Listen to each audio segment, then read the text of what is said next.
아비투스 제2장 심리자본. 어떻게 생각하고 어디까지 상상하는가. 누군가에 대해 그 사람은 급이 다르다라고 말할 때 돈과 외모 혹은 출신 배경을 뜻하는 경우는 극히 드물다. 보통 급이란 그 인물의 마음의 크기, 즉 그릇을 가리킨다. 급은 성격과 태도로 확인한다. 예를 들어 불치병에 걸렸음에도 타인에게 관심을 갖고 기쁘게 살아가는 뇌종양 환자. 자신의 어리석은 잘못을 인정하고 자리에서 스스로 물러나는 정치인. 다른 모든 선수가 체념했더라도 마지막까지 최선을 다해 결국 결승골을 넣는 축구 선수. 지금은 그 어느 때보다 출신의 영향을 받지 않고 급이 다른 삶을 살 수 있는 시기다. 모두가 자신의 심리 자본을 단련하고 낙관적 사고방식을 발달시키고 자아를 통제하며 역경을 견디는 연습을 할 수 있다. 비록 일부 결정권자들은 여전히 용감한 행동의 아비투스가 상류층에서 많이 나타난다고 믿고 있다. 하지만 지금은 평범한 사람들이 추격하고 있다. 강인한 성격이 좋은 성적보다 더 중요하다는 사실은 최정상 리그에만 적용되는 게 아니다. 미국의 심리학자 캐럴 드웩은 한계를 긋는 태도를 고정 마인드셋이라고 불렀다. 고정 마인드셋을 가진 사람은 나는 원래 수학을 못해 라고 확신하는 고집스러운 어린아이와 같다. 인간은 선천적으로 특정 능력을 타고나며 그 능력은 살면서 거의 변하지 않는다고 믿는다. 최정상 리그에서는 고정 마인드셋을 가진 사람이 환영받는다. 전통과 관습이 소유를 보존하는 안전한 길이기 때문이다. 그러나 우선 위로 올라가야 한다면 상승 기류를 형성하는 성장 마인드셋이 필요하다. 특히 젊은 세대는 학습, 자기 최적화, 한계 극복을 중시한다. 그들의 자아상은 자신의 성장 가능성을 바탕으로 한다. 100% 고정 마인드셋을 가졌거나 100% 성장 마인드셋을 가진 사람은 없다. 우리는 두 가지를 모두 가졌다. 그러나 아비투스를 바꾸려면 성장 마인드셋이 더 유리하다. 성장 마인드셋을 가진 사람은 결단력과 열정적 노동이 성공의 바탕이라고 믿는다. 이런 정신적 자세는 성장과 발달을 가능하게 한다. 그와 달리 고정 마인드셋은 제한적이다. 우리를 옛날부터 늘 있었던 곳에 붙잡아둔다. 독일의 심리학자 안드레아 우치는 실패 경험 후의 행동력을 성공한 사람들의 가장 중요한 특징으로 봤다. 아직 성공하지 못한 사람은 역경이 닥치면 괴로워하고 심지어 원망하는 반면 행동력이 높은 사람은 주저하지 않고 재빨리 새로운 목표를 향해 나아간다. 그들은 위기 때 그냥 머리를 물밖에 내놓고 버틴다. 플랜 A가 실패하면 당황할 필요 없다. 플랜 B, 플랜 C, 알파벳은 아직 25개나 더 있다라는 사실을 깨달았기 때문이다. 신체 근육과 마찬가지로 내적 저항력도 체계적으로 단련한 덕분에 그들은 어려운 상황에서 다른 사람보다 더 위험 있게 대처한다. 즉, 회복 탄력성은 훈련으로 키울 수 있다. 어려운 상황에 놓일 때마다 우리는 회복 탄력성을 훈련하는 소중한 기회를 갖는다. 백만장자들은 뚜렷한 우월감을 가지고 성공 확신이 아주 크다. 좋은 인간관계와 재정적 완충 장치가 실험 기회를 높이고 충격을 흡수한다. 그들은 실패하더라도 언제나 해결책이 있다는 것을 경험적으로 안다. 그리고 우리는 상류층의 심리 자본을 가짐으로써 성장할 수 있다. 무엇을 주의해야 하는지만 알면 된다. 첫 번째, 긴장한 모습을 절대 보이지 마라. 지위가 높은 사람은 감정을 겉으로 드러내지 않는다. 두려움, 거부감을 감추는 것이 그들의 구별짓기다. 항상 격식을 지킴으로써 인간관계를 보호하고 자신을 긍정적으로 돋보이게 한다. 모든 상황에 평정심을 유지하는 법을 연습하면 좋다. 자신의 역할을 생각하고 감탄이나 짜증의 표현을 억제하고 무례에 동요하지 말고 표정과 몸짓 언어를 통제하라. 침착한 태도는 지속적인 훈련이 필요하다. 그래야 스트레스 상황에서 고쳤던 버릇이 다시 튀어나올 위험을 막을 수 있다. 두 번째, 설명하지 말고 불평하지 마라. 아주 힘들겠지만 좌절을 멀리하라. 비난에 흔들리지 마라. 어깨를 늘어뜨리지 않는 것이 엘리트 아비투스다. 실패는 다음의 성공을 위해 존재한다. 스티브 잡스는 모범적으로 이 격언에 충실했다. 그는 자신이 고용했던 사람에게 해고당했다. 하지만 그는 패배를 거둬내고 애플을 종교에 가까운 브랜드로 키웠으며 아이폰과 아이패드로 수백만 명의 삶을 바꿔놓았다. 세 번째, 부자들은 새로운 경험에 훨씬 더 개방적이고 호기심이 많고 관용적이다. 부자들을 연구하는 작가 토머스 콜리가 이를 보여준다. 그는 부자와 가난한 사람의 독서 습관을 5년에 걸쳐 조사했다. 콜리는 자산이 36억 원 이상인 사람을 부자로 정의했다.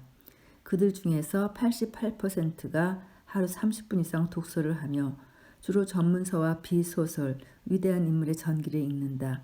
가난한 사람들은 훨씬 적게 책을 읽고 주로 머리를 식히기 위해 책을 읽는다. 네 번째, 사회적 지위가 낮은 사람들은 우연한 행운, 직접적 후원, 부자 애인을 기대하는 경향이 있다. 반면 사회적 지위가 높은 사람은 명확한 목표를 세우고 그것을 이루기 위해 일한다. 콜리의 설문에 응답한 부자들 중 70%가 1년에 적어도 하나의 큰 목표를 추구한 반면 가난한 사람들은 단 3%에 그쳤다. 자수성가한 백만장자 스티브 시볼드 역시 목표 지향을 결정적 성공 요소로 여긴다. 부자들이 성공한 이유는 그들이 더 똑똑해서가 아니라 계획을 세우고 실천했기 때문이다. 다섯 번째, 가난할수록 여론에 더 많이 끌려다닌다. 부자일수록 사고와 행동이 더 유연하다. 미국의 심리학자 니콜 스티븐스가 이 차이를 연구했다. 연구에 따르면 고졸자는 이웃과 같은 차를 사려 하고 대졸자는 그렇지 않은 경향을 보인다. 이런 태도는 큰 결정에서도 이어진다. 부자들은 일부러 주류에서 물러나 있다. 그들은 트렌드를 따르지 않는다. 직접 트렌드를 만든다. 여섯 번째, 최고의 직업뿐 아니라 직업 학교도 기업가 정신을 요구한다. 세계 최대 재활용 종이상자 제조업체인 마이어 멜론호프인 인사부장 마리온 테도라는 그것을 아주 공공연하게 말한다. 우리의 미래 견습생은 책임감을 갖춰야 합니다. 우리는 그것을 가르치지 않습니다. 가정에서 어릴 때부터 경험으로 익혔어야 합니다. 즉 직원들도 기업가처럼 생각해야 한다. 자신의 부서를 초월해 기업 전체를 봐야 한다.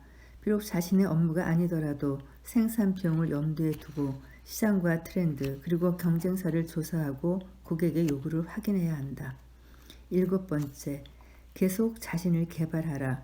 미국 기업인 멜린다 게이츠의 말처럼 최상층 역시 지금의 찬사에 안주해서는 안 된다. 몇 년 전부터 나는 친구들과 매년 1월에 올해의 단어를 선정해 길잡이별로 삼습니다. 일반적인 새해 결심보다 이 방법이 더 도움이 됩니다. 급진적인 변화 대신에 사고방식에 자연스럽게 영향을 미치기 때문이죠. 지난 2월 젠틀이라는 단어를 선정해 1년 내내 이를 기억하며 살았습니다. 더 다정하게 사람들을 대하고 나 자신과도 더 다정한 관계를 맺으면서요. 이어서 상류층의 심리 자본 중에 관대함이 있죠. 관대함이 품위와 부를 끌어당긴다. 상류층은 보통 칭찬을 바라지 않는다고 한다. 어차피 그들에겐 고급 취향과 탁월한 성과가 당연한 일이기 때문이다. 그렇다고 해서 칭찬을 아껴야 할까? 지위나 경제력 차이가 감사, 존중, 감탄의 표현을 금지하지는 않는다. 이에 대해서 아일랜드 작가 오스카 와일드는 다음과 같은 말로 정확한 지침을 준다. 칭찬은 향수와 같다. 향을 내되 코를 찔러서는 안 된다. 또 하나 관대함에 대해서 볼까요? 관대함은 늘 효과를 얻는다. 자신의 노력과 성과, 취향을 인정받으면 기뻐하지 않을 사람은 없다. 그러나 인간은 기본적으로 자기애가 앞서서 다른 사람의 위대함을 인정하기는 쉽지 않다. 그러나 자신이 원하는 것을 다른 사람이 가졌을 때도 기뻐할 줄 알아야 좋은 성품이다. 반대로 남들보다 상황이 안 좋더라도 언제나 만족감을 길어올리는 사람은 품이 있어 보인다. 시인 칼릴 지브라는 철학적으로 말했다. 관대함은 할 수 있는 것보다 더 많이 주는 것이고 자부심은 필요한 것보다 적게 취하는 것이다. 관대함은 누구나 보일 수 있다. 관대함에는 여러 면모가 있다. 다른 사람에게 신뢰, 시간, 관심을 주는 사람은 관대하다. 다른 사람이 먼저 빵을 고르게 한 후 마지막에 남은 빵을 먹는 사람은 관대하다. 다른 사람의 권리도 존중하는 사람은 관대하다. 다른 사람의 작은 실수를 아무 일도 일어나지 않은 것처럼 모른 체 하는 사람은 관대하다. 다른 사람의 희생으로 이익을 챙길 기회가 있더라도 그것을 이용하지 않는 사람은 관대하다. 자신의 어리석음을 스스로 용서할 줄 아는 사람은 관대하다. 저는 이 말이 참 마음에 들어요. 자신의 어리석음을 스스로 용서할 줄 아는 사람은 관대하다. 역설처럼 들리지만 관대함은 사소함에서 시작된다. 정신력 아비투스를 형성하는 또 하나의 좋은 방법은 높은 목표를 가지는 것이다. 높은 목표는 지지자가 있는 안전한 환경에서 가장 성공적으로 실현된다. 가족이 가장 큰 역할을 한다. 가족은 어떤 방식으로 자녀가 잠재력을 발휘하고 꿈을 실현하도록 격려하고 지지할 수 있을까? 독일에선 1960년대까지 상위 5%만이 높은 교육 수준, 음악과 문화, 의식적인 휴식, 장기 해외 체류를 누릴 수 있었다. 그러나 몇십 년 만에 소수를 위한 사치가 다수를 위한 기회로 바뀌었다. 중산층 역시 기꺼이 자녀의 자기개발을 지원한다. 아버지가 설령 기업가가 아닌 청소부라도 자녀들은 기꺼이 격려받는다. 계급 상승의 길을 열어주는 교육의 합리다. 상류층과 상위 중산층에서 사립학교, 이중 언어 수업, 음악 전문 고등학교, 미션 스쿨로 향하는 급류가 증가한다. 부모는 몇 년 전보다 더 많이 자녀를 영국 기숙학교나 외국의 명문 대학에 보낸다. 그리하여 그들의 자녀는 개별적인 돌봄을 받을 뿐 아니라 일찍부터 일반 대중과 구별된다. 한편 성공에 취해 규범을 마음대로 세우려는 욕구가 높아지는 것을 관찰한 결과가 있다. 운전자 152명이 횡단보도에서 어떻게 행동하는지를 관찰하였는데 고급 승용차 운전자가 정지선에서 거의 멈추지 않았고 다른 차량보다 4배 더 자주 직진 차량 우선 원칙을 무시했다. 규칙을 어기는 태도의 근원은 다양하다. 상류층은 특권의식이 강하고 목표 달성을 중요시하며 제재에 대한 두려움이 낮다.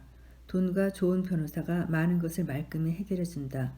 또한 그들은 타인이 자신을 어떻게 생각하는지 덜 신경 쓴다. 결론적으로 부유해질수록 규칙과 규범을 가벼이 여기는 성향이 같이 올라가는 것을 발견한 것이다. 그러나 야심과 끈기가 이기주의, 사이코패스 같은 행동 패턴과 동의어서는 안 된다. 성공은 격식과 친절도 필요하다.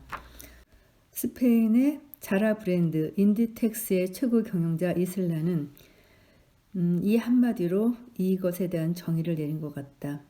우리는 기업으로서 매우 겸손하고 신중하려 애씁니다.